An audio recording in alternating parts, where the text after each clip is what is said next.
राम का नाम लेते रहो, क्योंकि त्रेता युग का राम तो चला गया, अभिमान रूपी रावण हमारे अंदर है। भगवान का नाम लेते रहोगे तो रावण का विनाश अवश्य ही होगा।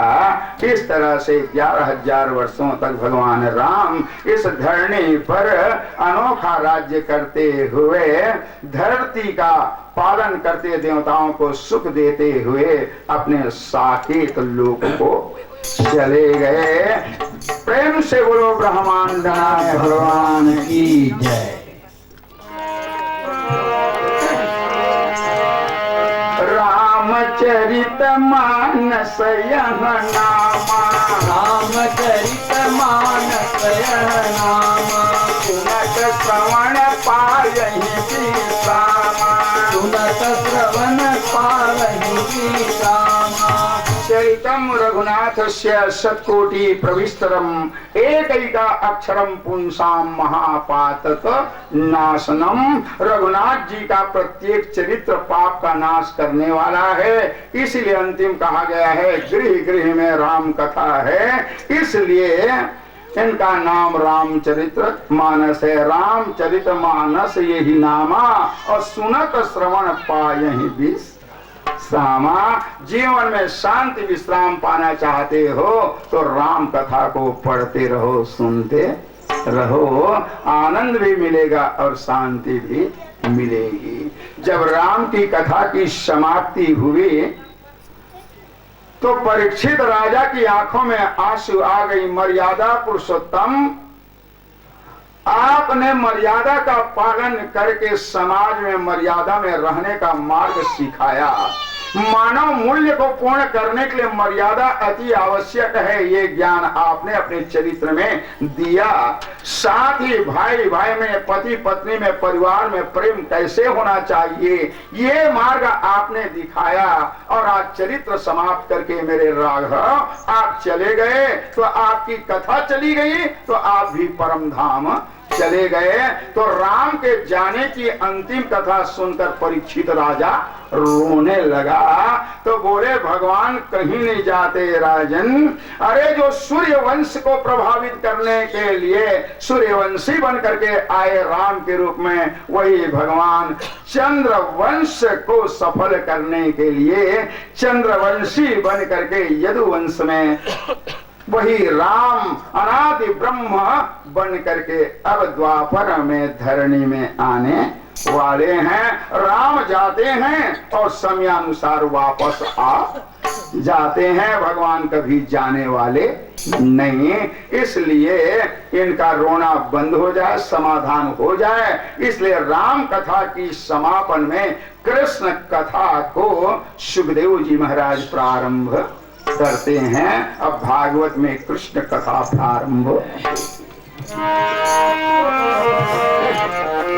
प्रेम से बोलो हरि नारायण भगवान की जय। आइए प्रभु से निवेदन करें। नाथ फिर डूबते भारत को बचाने आओ। ताली बजाइयो राम। नाथ फिर डूबते भारत को बचाने आओ। नाम मझधार में है पार। लाकी नाम का राजा हुआ, उनकी 2 पत्नियां हैं, देवयानी और शर्मिष्ठा। देवयानी के गर्भ से यदु और तुर्वसु ये 2 पुत्र हुए। शर्मिष्ठा के गर्भ से अनु, द्रुह्यु और पुरु ये 3 बेटे हुए। तो देवयानी के पुत्र यदु के वंश में भगवान श्री कृष्ण चंद्र जी अवतार लेकर के आने वाले हैं। मथुरा मंडल का राजा उग्रसेन वो भी यदुवंशी है, जिनकी धर्म पत्नी का नाम है पवन रेखा। उग्रसेन मथुरेश बन करके राज्य कर रहा है। अपने जमाने का बड़ा अनोखा राजा है उग्रसेन जी। खुशहाल था उनका प्रजा वृंद, कंगाली नजर नयाती थी, कंगाली नजर नयाती थी। धन धान्य धाम और धरणी से, धन धान्य धाम और धरणी से प्रजा संपन्न सुहाती।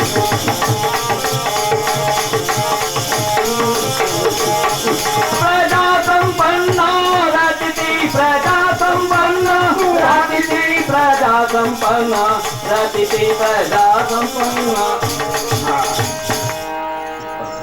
राजा की कोई संतान नहीं है उग्रसेन की। एक बार की घटना है, पवन रेखा सखियों के साथ वन विहार करने के लिए और गई जंगल में। तो वन विहार करते करते वहां कुछ देर हुई तो द्रुमलिक नाम का राक्षस जंगल में आया और पवन रेखा की सुंदरता पर वो दुराचारी मूर्ख आकृष्ट हो गया और सोचा ये है उग्रसेन राजा की पत्नी पवन रेखा, ये बड़ी सुंदरी है, इनको मैं प्राप्त करूं। अभिलाषा जागी और माया से वो राक्षस द्रुमलिक उग्रसेन बन गया अपनी माया से और उनके पास में आए। तो पवन रेखा समझी जब मैं राजभवन में नहीं मिली तो मेरे पति देवता मुझको ढूंढते हुए यहाँ आए हैं। उन्हें क्या पता कि कोई राक्षस माया से पति बन करके आए हैं। सखियों का साथ छोड़ दिया, आप लोग यहीं विचरण करो, हम लोग आते हैं।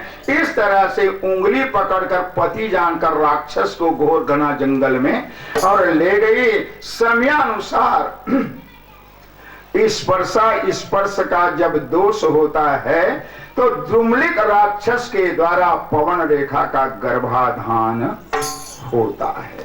राक्षस बोले कि मैं तेरा पति नहीं हूं, मैं द्रुमलिक राक्षस हूं, मेरा गर्भ, तेरे गर्भ में मेरा तेज चला गया, एक बलवान पुत्र का जन्म होगा, मुझको तुम श्राप नहीं देना। ये कहते तत्काल अंतर ध्यान हो गया। पवन रेखा पछताने लगी, रोने लगी। सामने होता तो मैं नहीं सुनती, श्राप दे करके भस्म कर देती, लेकिन ये चांडाल तो अंतर ध्यान हो गया, श्राप का असर नहीं लगेगा। कहा मैं क्या कैसे करूं? पश्चाताप में आ गई। निंदा की बात है, अपने आप को बताऊंगी तो लज्जा की बात है, छिपा करके इस बात को रख दी और गर्भ बढ़ने लगा। समयानुसार उग्रसेन सोचा कि बहुत दिनों के बाद में परमात्मा की कृपा मेरे यहाँ होने वाली है, लेकिन उसे क्या पता कि उनकी पत्नी के गर्भ में किसी राक्षस का तेज पड़ रहा है। समयानुसार गर्भ जब पूरा होता है तो मांग कृष्ण पक्ष 13 के दिन आधी रात के समय पवन रेखा के गर्भ से अत्याचारी कंस का जन्म होता है, क्योंकि राक्षस का तेज है। प्रमाण मिलता है पुराणों में, जब कंस मां के गर्भ से बाहर आया तो बच्चे बाहर आने के बाद में रोने लग जाते हैं, परंतु कंस ठठाका मारकर हंसने लगा है। तो उग्रसेन बोले बेटा अभी से तुम्हारा पराक्रम पता चल गया है, तू रोना छोड़ करके और हंस रहा है, परंतु इन्हें क्या पता कि ये घोर राक्षस है। यहां तक के भी प्रमाण मिलता है, जब उछल करके गर्भ से बाहर आया तो उनके दबाव के कारण धरती में गड्ढे पड़ गए। इतना वजन उसका शरीर था। समय जब आया नामकरण करने का तो संतों ने कहा ये महापापी दुष्टात्मा अत्याचारी होगा, इसलिए जिंदगी भर ये कसाई का काम करेगा, इसलिए उनका नाम कंस रखा गया। जो कसाई का काम करे वो कंस है। ज्यों ज्यों कंस बढ़ने लगा त्यों त्यों उनका अत्याचार भी बढ़ने लगा। 4 साल की अवस्था में मथुरा में ऐसी कोई जगह बाकी नहीं है जहां खून के छींटे ना हो। लालिमा खून की दिखाई दे रही है। खून की होली खेलने में बड़ा ही उन्हें आनंद सा लगता है, ठठाका मारकर हंसता है। लेकिन उग्रसेन अपने बच्चे का उत्पात देखता है, समझता है, परंतु चौथेपन का राज दुलारा बेटा है, इकलौता बेटा है। अरे करने दो मनमानी, चौथापन में पाया हूं तो कहा जाता है बच्चे को संभालना जरूरी है। इकलौता बेटा, इसका मतलब उनको छूट नहीं देना। नहीं तो बेन के संबंध में आपने भजन सुना ना, सब लोग सुने भजन को? नहीं सुने। जिस भजन में श्याम का नाम न हो, उस भजन को गाना चाहिए। जिस भजन में श्याम का नाम न हो, उस भजन को गाना ना चाहिए। ये निकला है। कुबलिया पीर नाम का हाथी डेरे में तंबू के द्वार पर बंधा है और सब लोग सो रहे हैं। कंस को जब देखा वो कुबलिया पीर हाथी तो चिंगाड़ने लगा। बड़ा भयातुर तो है चेहरा में देखने से, लालिमा रंग की है, और वहां से बंधन तोड़कर हाथी भागने लगा। उसको पकड़ लिया चूहे की तरह और यूं घुमा करके मारा तो जरासंध की तंबू में आकर के वो हाथी गिर गया। आवाज सुन करके आए, कहे बालक, हाथी को तुमने चूहे की तरफ फेंक दिया, तू है क्या? कहे जी हाँ। क्या नाम है तुम्हारा? परिचय दिया। कहाँ जा रहे हो? दिग्विजय करने। जरासंध बोले सुनो इधर आना, दूध मुहे बच्चे, अभी दूध पीने का दांत टूटा नहीं है रे कंस, 8 साल का तेरा उम्र है, दिग्विजय करने के लिए जा रहा है। अरे मगध देश का राजा जरासंध, मेरी महिमा क्या है जानते हो? मेरी हाथ की गदा यदि घुमाई जाती है तो ये गदा 4 कोस तक के जाती है, और ये गदा उसी को लगती है जिनके लिए ये गदा भेजी जाती है। इतनी महिमा है मेरी। कह प्रलाप करने की जरूरत नहीं, रण का मैदान खाली है। घोर घमासान जब संग्राम हुआ, ऐसा थप्पड़ मारा जरासंध को, एक ही बार में पछाड़ खा करके गिर गए। जरासंध उठा, कहे कंस अब युद्ध करने की जरूरत नहीं। तो क्या होगा? अब रिश्तेदारी होगी। कैसे रिश्तेदारी? तो बोले मैं ससुर और तू दामाद, तेरे जैसा तगड़ा दामाद मिलने वाला नहीं है। जरासंध बोले अस्थि प्राप्ति, मेरी बेटियां अंदर में बैठी है, उसको निकाल करके देता हूँ, इसको ले जाना मथुरा में विवाह करना, और यहाँ तो हो नहीं पाएगा, कुबलिया पीर हाथी को दहेज में दे देता हूँ। जितने भी राजा को मैं जीत करके आया, माल असबाब मेरे पास, उनको दहेज के लिए ले जाओ, वहीं विवाह कर लेना।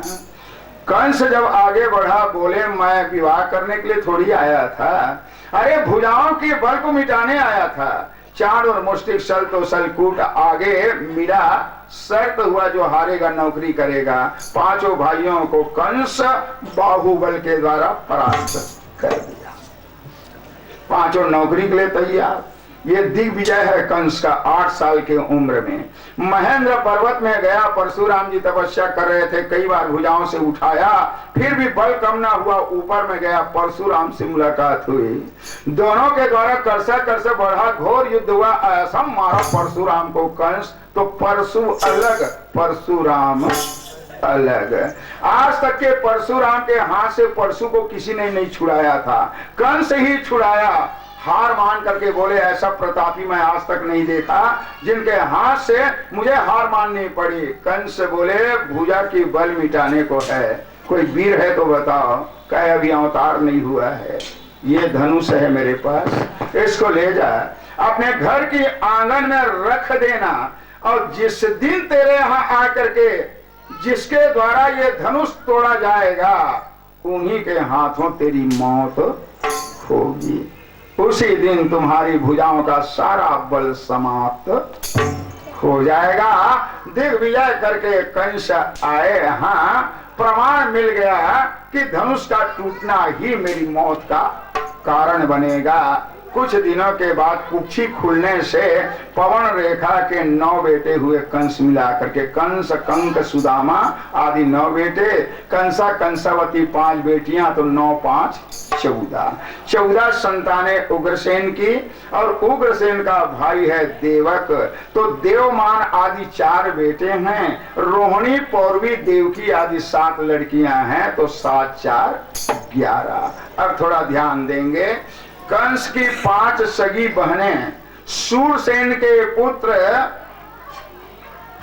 वसुदेव के साथ, वसुदेव के जो भाई थे सूर से इनका पुत्र है वसुदेव। तो वसुदेव के जितने भाई थे, कंस की 5 बहनों का विवाह वसुदेव जी के भाइयों के साथ हो गया।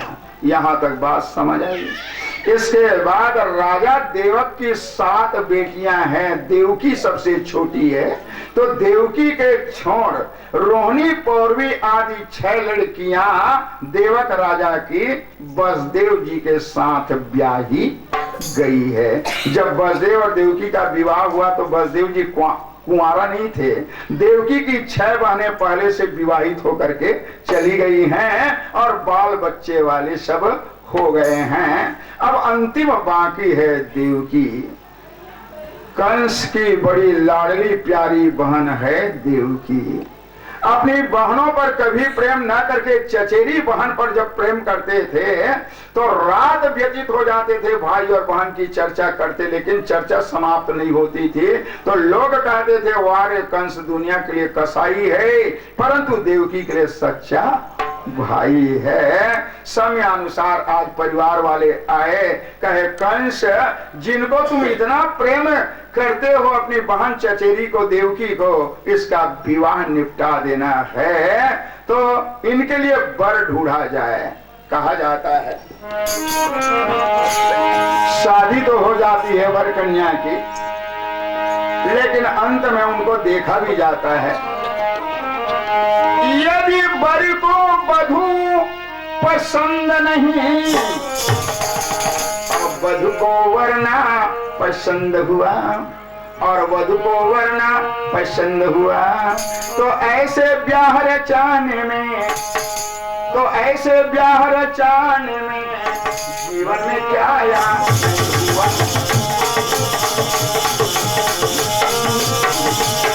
जीवन में क्या आनंद होगा, जीवन में क्या आनंद होगा, जीवन में क्या आनंद होगा, जीवन में क्या आनंद। हाँ, इस प्रमाण के अनुसार विचार किया गया किसके साथ देवकी का विवाह होना चाहिए। अंत में भली भांति से देखा गया, इस संसार में देख लिया सबको, लेकिन वसुदेव जैसा दामाद मिलने वाला नहीं है। तो देवकी की 6 बहनें जब वसुदेव के लिए गई है तो 7वीं भी देवकी उनके यहाँ जाएगी। समय अनुसार वसुदेव और देवकी का विवाह तय हो गया। लग्न पत्रिका तैयार हो गए। देवकी रोने लगी, कंस समझाने लगा बहन आंसू नहीं बहाना, तेरे राजा जी जब तेरे को लेने के लिए आएंगे तो तेरा सच्चा भाई, प्रेमी भाई बारातियों का स्वागत जब करेगा तो स्वागत देख करके बहन सदा तुम्हें वसुदेव जी प्रेम देंगे, प्यार देंगे, तुम्हारा भी स्वागत करेंगे। ऐसा मैं प्रसन्न वसुदेव जी को करूंगा, ये आश्वासन दिया।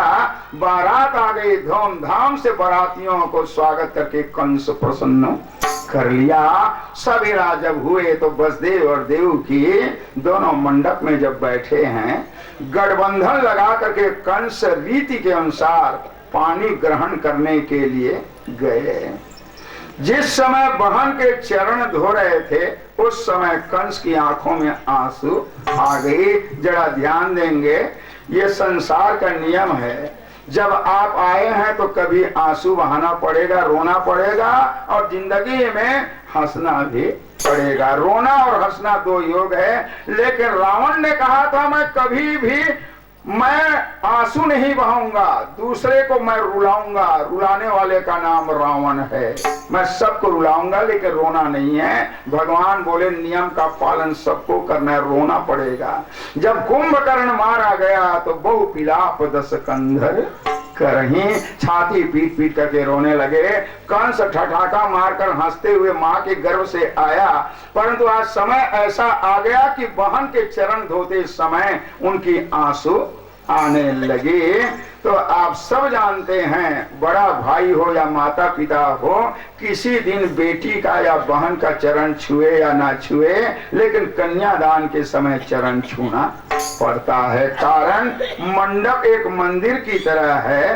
वर कन्या मुकुट लगा करके बैठे हैं, मुकुट की ही विशेषता है। मुकुट लगा करके बैठे हैं जो लक्ष्मी नारायण के समान हैं। तो जिस तरह से मंदिर में खाली हाथ नहीं जाया जाता, इसी इसी तरह मंडप में भी खाली हाथ जाया नहीं जाता, दहेज की सामग्री लेकर के जाते हैं। इसलिए आप देखते हैं चाहे वो साहू हो, चाहे वर्मा हो, चाहे सिन्हा हो या सोनी हो, किसी भी जाति के राम लक्ष्मण जब तैयार होते हैं, मुकुट धारण कर लेते हैं, तो ब्राह्मण भी पूजा करके उनके चरण को छूते हैं। वहां कोई वर्मा की साहू की बात नहीं है, मुकुट पर ही पूजा होती है, आस्था और श्रद्धा है। इसलिए चरण छूते इस समय कंस रो पड़ा। 8000 रथ, 8000 हाथी, 8000 घोड़ा अपनी बहन की दहेज में अकेला कंस प्रसन्न होकर के दिया। धूमधाम से कार्य संपन्न हो गया। विदाई का समय घोड़े का राज पकड़ा कंस इंतजार में है, कहे बहन आज तेरा भाई सारथी है, मैं तुम्हें छोड़ने जाऊंगा। बस बसदेव देवकी बैठे हैं, घोड़े का राज संभाला मथुरा से। बसदेव देवकी निकले। भाई और बहन का वो प्रेम है जी, भागवत में लिखा है, अगाध प्रेम। दोनों का भी चर्चा करते करते भाई बाहर रोते हैं जोरों से, चलते चलते रथ में, और कभी कुछ बात निकलती है तो ठठाका मार करके हंसते हैं। भाई और बहन का ये प्रेम मानो प्रकृति को मान्य नहीं था। आकाशवाणी होती है, अरे कंस इस देव की काही अष्टम लाल, हम बतलाते हैं तुझे होगा तेरा काल। इसी देवकी का 8वां लाल तेरा काल होगा। शांत सागर में भूचाल उठ गया, कूद पड़ा कंस। देवकी का लाल मेरा काल, जब देवकी नहीं रहेगी तो लाल कैसा, जब लाल नहीं तो काल कैसा। उतरा झटके से और अपने बहन की चोटी को पकड़ लिए। कहे हदभागिनी, आज ही के दिन सुनने के लिए क्या मैंने तुम्हें स्नेह की धारा से पाला, आज तेरी मौत मेरे हाथों से होगी। रथ से खींचा बहन को, केस पकड़ तत्काल पृथ्वी पर दे पटक दिया। छाती पर चांदाल, धरती में बहन को गिरा दिए, छाती में बैठ गए। तलवार निकाल करके मारना चाहा। उस समय बड़ाई करने के लिए बसदेव जी बोले, भो भो महाभागा, भो भो दीनवत्सला। जैसे भगवान दीनवत्सल होते हैं, ऐसे प्रतापी वीर लोग भी भगवान की तरह दीनों पर दया करने वाले होते हैं। जिस बहन को तुमने माहौर और मेहंदी से और सजाया है, उसको तुम रक्त से क्यों रंगना चाहते हो? मैं विनती करूं कि आप अपनी बहन को मारकर इतना बड़ा पाप नहीं लेना। कहे साधुता की तरह जिंदगी जीने वाले बसदेव, तेरी सरलता पर मुझे प्रसन्नता है, परंतु जिस देवकी के द्वारा लाल से मेरा काल होगा, उस देवकी को मैं नहीं छोड़ सकता। इनको मरने दो, मैं दूसरी शादी धूमधाम से तेरा करूंगा किसी कन्या से। कौन होते हो मेरी शादी कराने वाले? जड़मती कंस। अभी तक चुप रहा मैं। बसदेव जी बोले, मेरी पत्नी को मारने का तुम्हें क्या अधिकार है? जिएगी मरेगी मेरे यहाँ, तुमने कन्यादान कर लिया, इसलिए तुम्हारा कोई अधिकार नहीं। कंस रोष में आया। बसदेव संभाल करके बोलो। कंस के सामने मुंह खोलता है। अरे आंखें दिखाने वाले का आंख निकाल देता है कंस। निकाल दो, तैयार हूं, आंखें निकाल दो। तृप्ति नहीं होगी तो सिर काट करके भी निकाल दो, मैं मरने के लिए तैयार हूं। अरे असुर, जब मैं रहूंगा तभी देवकी का 8वां लाल तेरा काल होगा ना। तो मैं गृहस्थ आश्रम देख चुका हूं, लेकिन ससुराल के द्वार पर नहीं गई है, तो तू मुझे मार डाल। ठीक है, तू ही मरने के लिए तैयार। जब बसदेव को मारने के लिए कंस दौड़ा तो देवकी बोली, ठहरिए भैया, पति के ऊपर तलवार नहीं चलाना। कंस रुक गए और देवकी मां बसदेव जी के चरणों को पकड़ ली। ऐसा शब्द बोलती है जो अनुकरणीय है।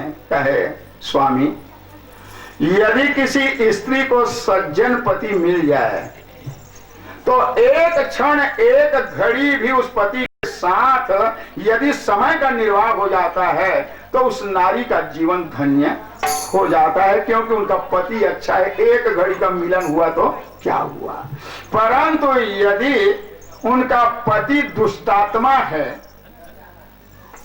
व्यवहार ठीक नहीं है, ऐसे पति के बीच में भी यदि नारी कई वर्षों तक के रहती है, परंतु ऐसे पति को पा करके वो उसे सुख मिलने वाला नहीं है। तो आपके बीच रहकर मैं क्या अनुभूति पाई हूं मैं जानती हूं, मुझे मरने दो। किसी नारी अष्टम लाल से तो कंस विनती है हमारी, हम 8वां लाल तुमको समर्पित कर देंगे, और आप नहीं माने तो 8 बच्चों को समर्पित कर देंगे, परंतु आप हमें ना मारिए। उपाय श्रेष्ठ है, मान लिया, लेकिन वसुदेव देवकी को मेरी निगरानी में मथुरा में रहना होगा। 8वां काल को मारूंगा और सहर्ष आदर के सहित विदा करूंगा। मान्य है? वसुदेव बोले मान्य है। चलो मथुरा वापस चलो। मथुरा वापस लाया गया। ससुराल जाती हुई लड़की ससुराल पहुंची नहीं है, पुनः मैके में आ गए। तो कौन क्या बोले, कंस के सामने सिर को झुकाए। वसुदेव देवकी को तनिक दुख नहीं दिया, अभी राजभवन के अंतर्गत रखा, अभी जेल खाने में कैद खाने में नहीं रखा। ऐसा प्रबंध किया है, प्रेम प्यार दिया है कंस। कुछ दिनों के बाद में देवकी के गर्भ से कीर्तिमान नामक एक बालक का जन्म हो गया। उसको लेकर के कंस के दरबार में गए। कंस ठटाका मारकर हंसा, कहे सुनो, तेरी सरलता सत्यता पर मैं प्रसन्न हूँ, प्रथम भांजा मेरे लिए काल नहीं है। अरे कंस, इस देवकी का ही अष्टम लाल, हम बतलाते हैं तुझे होगा तेरा काल, इसलिए प्रथम बच्चा ले जाओ, बहन को दे देना, स्तनपान कराएगी। कहे आप क्रूर भी हो, प्रेम से बोलो करुणा सागर भगवान की, तुम क्रूर भी हो, दयावान भी हो। कंस बच्चा को लेकर के आए, देवकी को दिया गया। मेरे अच्छे भैया, तुमने मेरे बालक को छोड़ दिए, प्रेम पूर्वक स्तनपान करा रही है, और इधर भूमि सहित सब देवता क्षीर सिंधु में जाए, विनय सुनाए प्रभु को हो बहु नाथ सहाय। प्रभु शीघ्र अवतार लो, क्योंकि कंस का अत्याचार बढ़ रहा है। भगवान बोले अत्याचार बढ़ नहीं रहा है, वो तो अपने भांजे का छठी मना रहा है। जब तक के देवकी के बच्चे मारे नहीं जाएंगे तब तक के मेरा अवतार होने वाला नहीं है। नारद जी को भेजो, कार्य वही संभालेगा। श्रीमन नारायण नारायण नारायण, श्रीमन नारायण नारायण नारायण, भजमन नारायण नारायण नारायण, भजमन नारायण नारायण नारायण। दोनों की मुलाकात हुई। क्या हो रहा है? कंस कहे देवकी का प्रथम बालक हुआ है, महोत्सव मना रहा हूँ। आप तो जानते हैं 8वां लाल मेरा काल होगा। बोले कहे तुम धनवान जरूर हो कंस, लेकिन बुद्धिमान नहीं हो, तुम्हारे में बुद्धि की बड़ी कमी है। कहे कैसे? इधर आइए। तुमने बालक को क्यों छोड़ा? काल जानकर मार डालना चाहिए। कहे 8वां जब काल है तो प्रथम को क्यों मारूं? कहे तुम्हारी गिनती अलग है, देवताओं की गिनती अलग है। हो सकता है देवकी का अष्टम लाल प्रथम में और प्रथम लाल अष्टम में आ गया होगा। तो कंस भ्रमित होने लगा, प्रथम प्रथम द्वितीय द्वितीय क्रमानुसार अष्टम अष्टम। कहे ऐसी बात नहीं है, देखो उनको भ्रमित कराने के लिए एक कमल का पुष्प लिया, अष्टदल कमल। कहे गिनती लगाइए, प्रथम पंखुड़ी से 1 2 3 4 5 6 7 8 है ना, 8वां यहाँ है। अब नारद जी पुष्प को ऐसा घुमा दिया और जहां 8वां आया था उसको प्रथम में रख दिया। कहे मैंने क्या किया कि आपने पुष्प को घुमाया तो अष्टम प्रथम में आ गया। तो जानते हो कंस, पुष्प की भांति माताओं बहनों का गर्भ होता है, तो हो सकता है देवकी का अष्टम लाल घूम करके कहीं प्रथम में आ गया होगा। तो कंस बोले जब पुष्प घूम सकता है तो गर्भ भी घूम सकता है। हो सकता है कि अष्टम प्रथम में आ गया।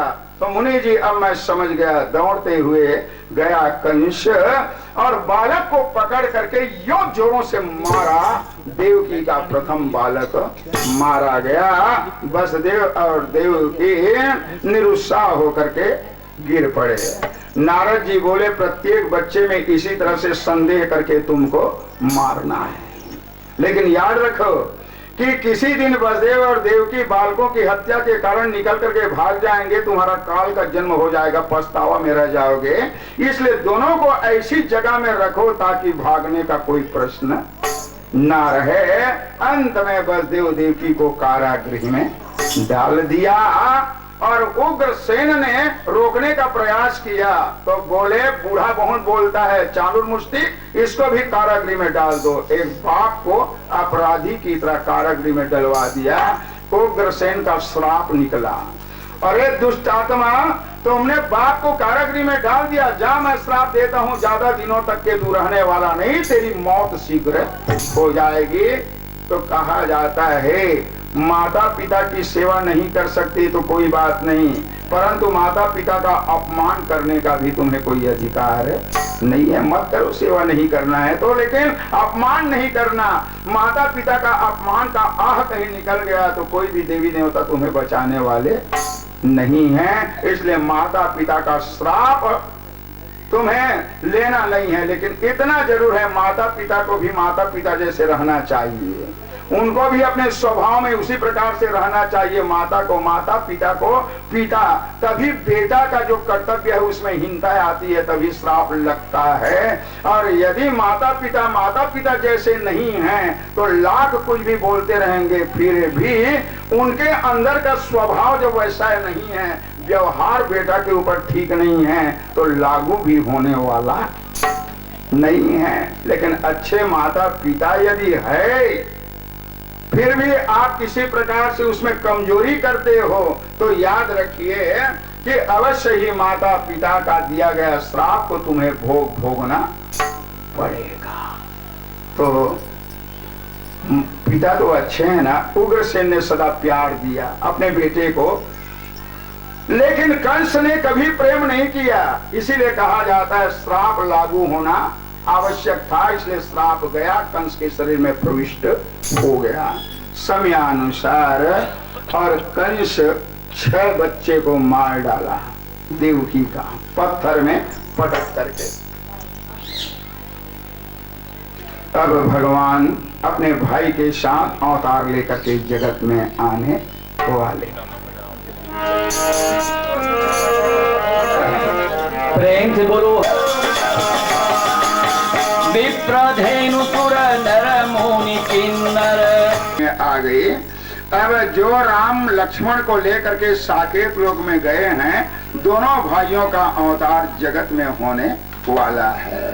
तो लक्ष्मण की इच्छा थी कि मैं बड़ा भाई बन करके जाऊं और राम छोटा बने। तो भगवान बोले एक काम करेंगे कि देवकी के 7वें गर्भ में तुम जाओगे।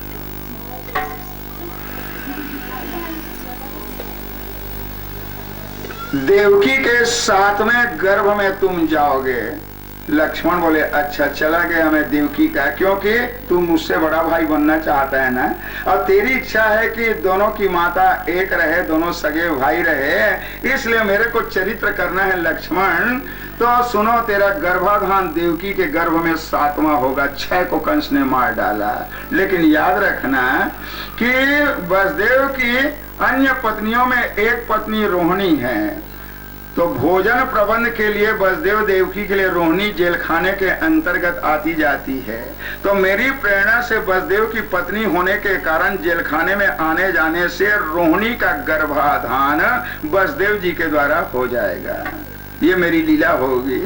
तो रोहिणी समझेगी कि देवकी की तरह मैं भी तो और वसुदेव की पत्नी हूं, तो मेरे गर्भ को देखकर संदेह में मेरे भी गर्भ को नष्ट न कर दे, इसलिए गर्भ को लेकर के किसी दिन चुपचाप निकल करके वो गोकुल भाग जाएगी, वहां छिपी रहेगी। अच्छा, गर्भ को लेकर के वो छिपी रहेगी रोहिणी। फिर तुम 7वां रहोगे लक्ष्मण देवकी के गर्भ में, और 7 महीने का जब गर्भ तुम्हारा हो जाएगा ना, तो एक रात योग माया देवकी के गर्भ से तेरे को खींच करके निकालेगी और रातों रात रोहिणी के गर्भ में ले जाएगी, और 2 गर्भ मिला करके एक गर्भ तैयार होगा। तो गर्भाधान होगा देवकी के गर्भ में, अवतार होगा रोहिणी के गर्भ से। तो इनका ध्यान देना। 7वां गर्भ मानो देवकी का खाली हो जाएगा, आगे की लीला मैं संभाल लूंगा। कहे प्रभु, अटपटी माया है आपकी, गर्भाधान यहाँ अवतार वहां ठीक है रोहिणी आ गई, 7 महीने का गर्भ लखन लाल जी का वहां हो गया है। निकाली उनको कर्षण करके खींच करके तो खून की धारा देवकी की बहने लगी, गर्भ खाली हो गया। उसको ले जा करके रोहिणी के गर्भ में और डाल दिए गए। समय अनुसार देवकी पश्चाताप करने लगी, मैं कितनी हदभागनी हूँ, 6 को भाई ने मार डाला, 7वां को पोषण कर रही थी तो खून की धारा निकल रही है, यानी गर्भ में गर्भपात हो गया। उन्हें क्या मालूम कि गर्भ को निकाल करके वहां गोकुल ले जाया गया। पश्चाताप करती हुई रोने लगे। क्या पता इस तरह से भगवान की दिव्य लीला है। देवकी अभी तक समझ रही है कि 7वां गर्भ मेरा व्यर्थ हो गया, नष्ट हो गया, गल गया, समाप्त हो गया। और उधर गर्भकाल कुछ दिनों के बाद पूरा होता है तो भादो कृष्ण पक्ष षष्ठी के दिन, जिस दिन माताएं बहनें हलखष्ठी की पूजा करती है ना, खमर छठ की, उस दिन ठीक 12 बजे दिन के समय गोकुल में रोहिणी के गर्भ से बलदेव जी का अवतार होता है। प्रेम से बलभद्र भैया की जय। अब बड़े भाई अवतार लेकर के गोकुल में आ गए। समय अनुसार प्रभु गर्भ में तेज लेकर के आए और देवकी का गर्भाधान हो गया। अष्टम जब बार बार कंस तेज को देखचे मारे गए, लेकिन काल यही है, क्योंकि देवकी के मुखारविंद की आभा को आज तक के मैंने ऐसा नहीं देखा था। इसमें मेरा काल का तेज है, संभल करके रहना, रात दिन पहरा देना, सब संभल करके पहरा दे रहे हैं। समय अनुसार आज गर्भकाल देवकी जी का पूरा हो गया। अवतार लेने के पहले भगवान देवकी को दर्शन देने के लिए आए। शंख चक्र गदा पद्म से नारायण ने आधी रात के पहले माता देवकी को कैद खाने में, जेल खाने में दर्शन दिए। थोड़ी सी विश्राम कर रही थी, भगवान को देखते ही चौंक गई। कहे बुलाने पर भगवान आते हैं, लेकिन ऐसा कौन सा आवश्यक कार्य हो गया कि बिना बुलाए चतुर्भुजी ने मेरे को दर्शन दिया। उठी और हाथ जोड़ करके बोली, कहे प्रभु आप इस तरह से दर्शन, नारायण होकर के, परमात्मा होकर के अनायास। कहे माँ मैं दूसरे के लिए नारायण हूँ, परंतु आपके लिए मैं नारायण नहीं हूँ। तो आप कौन हैं? कहे नारायण होते हुए भी मैं नारायण नहीं हूँ आपके लिए। तो प्रभु आप अपना परिचय। जगत में मुझे कुछ लीला करनी है, कुछ देर के बाद आपके गर्भ से मेरा बाल रूप में अवतार होगा, परंतु रात मेरे को गोकुल भेज देना माँ। डरने की जरूरत नहीं, मदिरा पी करके पहरेदार सो जाएंगे, ताला टूट जाएगा, हथकड़ियां बेड़ियां निकल जाएगी और वैदुर्य मणि के सूप की आकार की वस्तु ले जाने के लिए माया से मेरी प्रकट हो जाएगी। श्रीमान जी को कह देना मेरे को लेकर के वहां जाएं और यशोदा रानी के गर्भ से एक कन्या का जन्म हो करके बिछौने में पड़ी रहेगी और यशोदा को पता नहीं रहेगा। और उस कन्या के पास मेरे को सुला देंगे महाराज जी और कन्या को लेकर के आपके पास आ जाएंगे। फिर आगे की लीला मैं संभाल लूंगा। तो माँ आपको ये कार्य करना है। जगदाधार भगवान की जय। तो आपकी आज्ञा मुझे सिरोधार्य है, बस माँ अब आने वाला हूँ। प्रकृति की तरह आप प्राकृतिक माँ के समान शयन कीजिए। तेज शक्ति लेकर आया, बस प्रवेश किया भगवान और थोड़ा सा झपकी ले रहे थे वसुदेव महाराज जी कारागृह में। ठीक आधी रात का समय होने को है। भादो कृष्ण पक्ष अष्टमी तिथि में रोहिणी नक्षत्र के अंतर्गत दिन बुधवार को रिमझिम वर्षा होते समय कारागृह में माता देवकी के गर्भ से भगवान बाल मुकुंद जी का अवतार होता है। प्रेम से भगवान की जय। करो सत सत प्रणाम, आरती पूजा करो सत सत प्रणाम। आरती बाल कृष्ण की अपनो जन्म सुफल कर लीजे। प्रेम से बोलो बाल मुकुंद भगवान की जय। अपनो जन्म सुफल कर लीजे। अपनो जन्म सुफल कर लीजे। अपनो जन्म सुफल कर लीजे। श्री यशोदा को परम दुलारो, श्री यशोदास परम दुलारो, श्री यशोदा को परम दुलारो, श्री यशोदा की परम दुलारो। बाबा की अखियन को तारो, बाबा की अखियन को तारो, बाबा को तारो।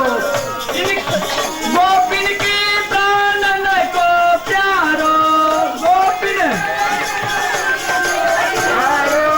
गोपिन की प्राणन को प्यारो। इन पे प्राण श्रावण की जय।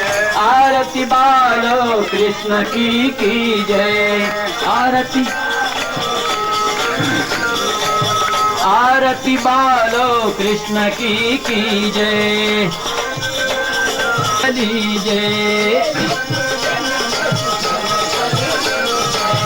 धन मन धन न्यो छावर की जय।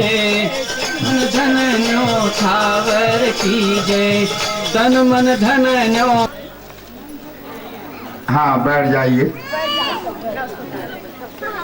जय हो मेरे भगवान बाल मुकुंद भगवान की। ओह बहुत बड़ी अच्छी बात। हाँ बता देना धोखा हो गया, मैं नंद बाबा हूँ कह देना, वहाँ कहीं जाने नहीं दूंगा। प्रेम से बोलो करुणा सागर भगवान की जय। हाँ अब शांति के साथ आगे कथा श्रवण करेंगे। जिस समय भगवान माँ देवकी के गर्भ की वस्तु में प्रभु को सुला करके जब जेल खाने से कैद खाने से निकल रहे हैं, उस समय सभी पहरेदार सो गए हैं। मार्ग में कोई विघ्न बाधा नहीं। द्वार पर जब आए रिमझिम वर्षा हो रही थी, उस समय भगवान की प्रेरणा से शेष नारायण जी अपने 100 फणों को विस्तार किया ताकि मेरे प्रभु के ऊपर जल की एक बूंद भी ना पड़े। तो शेष नारायण 2 है। एक शेष नारायण 101 सिर वाला और निवास करते हैं भगवान की सैया पर, एक शेष वो है। और 1000 फण वाला शेष नारायण धरती का भार उठाए हैं। 2 शेष नारायण जगत में व्याप्त है। तो प्रभु की सेवा वाले शेष नारायण आए और 101 फण को विस्तृत कर दिया ताकि भगवान के लिए हम छतरी का कार्य कर सकें। जय हो जय हो जय हो। देवताओं का स्तवन हुआ और भगवान यमुना के तट में आ गए। ध्यान देंगे यमुना का तट ही कर्म का किनारा है। यमुना नदी और यमराज दोनों सगे भाई बहन हैं। तो यमुना कहती है जगत में आकर ऐसा कर्म करना ताकि मेरे भाई यमराज का दरवाजा तुमको देखना ना पड़े। तो कर्म करना सिखाती है यमुना नदी। अब बाल को लेकर के भगवान को लेकर के आए तो बेड़ा पार होगा।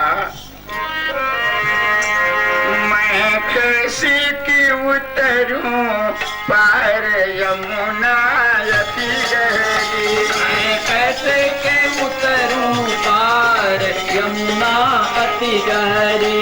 मैं कैसी की उतरूं पार यमुना अति गहरी। मैं कैसे की उतरूं पार यमुना अति गहरी। घड़ घड़ घड़ घड़ बादल गरजे। घड़ घड़ घड़ घड़ बादल गरजे। घड़ घड़ घड़ घड़ बादल गरजे।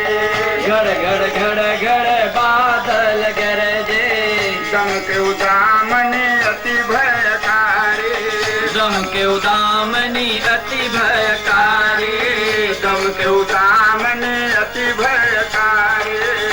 के उदामनी अति भयकारी। कैसे के उतरूं पर यमुना अति गहरी। यमुना जी चरण छूने के लिए अपने स्तर को बढ़ाने लगे, बचाने के लिए और ऊपर करने लगा।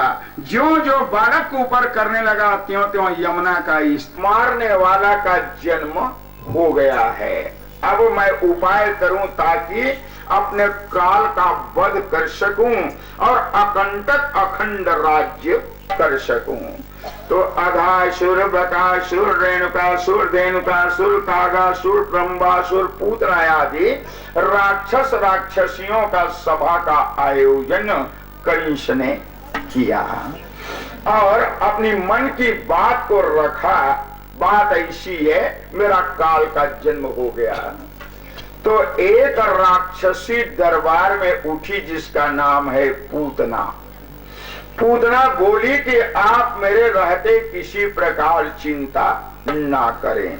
स्वामी जी, आपका अन्न मैं खा रही हूँ, कुछ तो नमक मेरे में लग रहा है, तो आप हमारे होते चिंता करते हैं। सुनो, मैं दिखने में राक्षसी हूँ, परंतु मैं चाहूं तो माया से सुंदरी रूप भी बना सकती हूँ, जिसे देख करके आप मोहित हो जाएंगे। तो इस रूप में आपका कार्य नहीं होगा राजन, तो मैं सुंदरी रूप बना करके जाऊंगी और आपका कार्य सफल हो जाएगा। देखिए मेरा चमत्कार कि मैं क्या करने जा रही हूं आपके कार्य पूर्ण करने के लिए। एक अति सुंदरी रूप बनाई प्रकट हो गई। कंस भी मोहित हो गया। अपनी माया से अपने हाथ में एक बाजा ले लेती है, बाजा भी हाथ में, ऐसे मधुर आवाज निकलती है बाजा में कि वहां जितने नर नारी बाल वृद्ध हैं पूतना की सुंदरता पर भी मोहित हो गए हैं। जितने भी सब जनता जनार्दन और उनके बाजा पर सब मोहित हो गए। कंस को विश्वास हो गया कि मेरा कार्य पूतना के द्वारा सफल होगा। अब पूतना चली भरोसा दे करके कि 84 कोस के ब्रजमंडल में जहां भी आपका काल बाल रूप में जन्म लेकर के आया होगा, मैं अवश्य ही विनाश करके आऊंगी। वहां से चली पूतना और 84 कोस के ब्रजमंडल में जब बाजा बजाने लगे तो सब लोग काम काज छोड़कर मधुर आवाज से प्रभावित होकर के चारों तरफ से घेर लिए। कहे, देवी आप कौन हैं? तो पूतना बोली, मैं देवलोक की रहने वाली हूँ। आप लोगों को दर्शन दे करके मैं धन्य करने के लिए आई हूँ।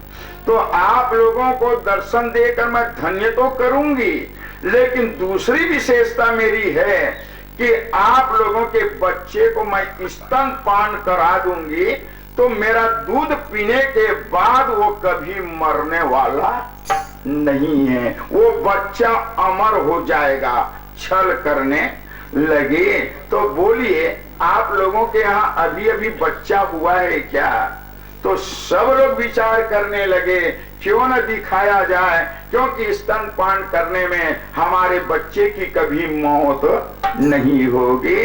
क्षीर सागर में स्तन में जहर लगा करके पूतना गई हुई थी कंस के काल को मारने के लिए। तो संदेह के आधार पर जब घर घर प्रवेश करने लगी तो नवजात शिशु जन्म लेकर के आए, सबको पूतना जहर का पान कराने लगे। तो जहर के कारण जब नशा होने लगा तो पूतना बहाना करती है कि देखो स्तनपान करने के बाद अब बच्चा में कुछ नशा आएगा, वो आराम से सोएगा। तो जब तक के बच्चा अपनी इच्छा से मर्जी से ना उठे तो कोई भी माता उन्हें उठाएगी नहीं, अन्यथा अनर्थ हो जाएगा। तो जानती है कि बच्चा तो तुरंत मर जाएगा और कुछ देर तक के यहीं रहूंगी, उनकी माता बच्चे को उठाएंगे, उस समय मेरा भेद खुल ना जाए। तो बहाना करती है आराम से इनको सोने देना, बाद में उठा लेना, या उठेगा तभी उनको प्राप्त कर लेना। ठीक है, इसी बहाना से हजारों बच्चों को जहर पिला करके मौत दे दी, मार डाली, वहां से भागी जा रही है। सभी लोग संदेह के आधार में हाथ नहीं लगाते, जब बच्चा स्वयं उठेंगे तभी हमको लेना है, और पूतना अपना काम करके चली गई। सुनी कि गोकुल में नंदरानी के गर्भ से श्याम रंग का बालक जन्म लेकर के आया है। नंद के द्वार पर जब गए, नंदरानी स्वागत के लिए सुन करके खड़ी है। आइए देवी, आपके बारे में मैं सुनी हूं कि आप देवलोक की रहने वाली हो। मेरे यहाँ ही भी एक बालक जन्म लिया है, शायद आपका स्तनपान करने के बाद बच्चा अमर हो जाता है, तो मेरे भी बच्चे को अमर कर दो। पूतना जब प्रवेश की तो बालक को दिखा रही है यशोदा, यही है मेरा बालक। एक टक से पूतना देखी, कहे कंस का काल यही है। लाखों बच्चों को मैं जहर दे करके मार डाली, परंतु संदेह में बच्चे मारे गए। कंस का काल तो यही बालक है, दिखने में बड़ा अनोखा है। तो बालक के पास पूतना को बिठाकर माता यशोदा स्वागत के लिए दूध लाने के लिए गई है। तो गंधा, पद्मगंधा, सुगंधा, मालती गंधा आदि 9 प्रकार की गायें गोकुल में हैं, जिसका दूध स्वयं यशोदा जी काढ़ती हैं।